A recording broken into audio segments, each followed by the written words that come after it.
Shriram housing society येथे रामेश्वर महादेव मंदिरात गुढीपाडवा निमित्त सामूहिक गुढीपूजन संपन्न।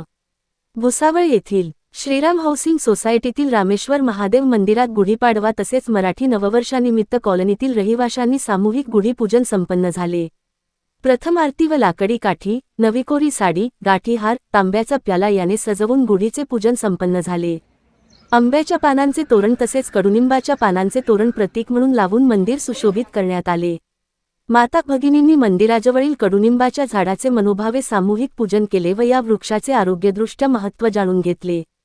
फक्त मोबाईलवरून शुभेच्छा न देता प्रत्यक्ष भेटीदरम्यान एकमेकांना नववर्ष तसेच गुढीपाडवा निमित्त हार्दिक शुभेच्छा देण्यात आल्या।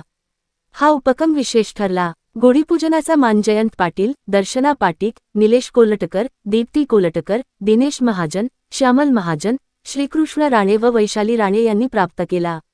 यांचे सह पाटील ताई, नंदा कोलटकर, कोकिळा पाटील, शीतल महाजन, मोनाली पाटील, येवले ताई, नेहते ताई, दिनकर कानडे, भगवान यादव, युवराज कुरकुरे यांची उपस्थिती लाभली। कडुलिंबाच्या वृक्षाचे पर्यावरण धार्मिक आयुर्वेदातील महत्त्वाबाबत चर्चा संपन्न झाली। गुढी समारोप प्रसंगी कवी राजा बढे लिखित सामूहिक महाराष्ट्र राज्य गीत जय जय महाराष्ट्र माझा हे घेण्याचे ठरले। कार्यक्रम भक्तिभावाने साजरा करण्यात आला असून सोसायटीतील नागरिक मोठ्या संख्येने उपस्थित होते।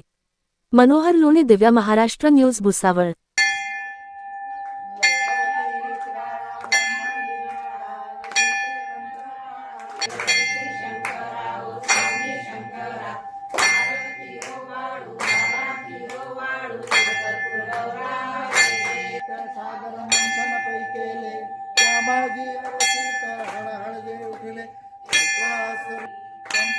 मनमोहन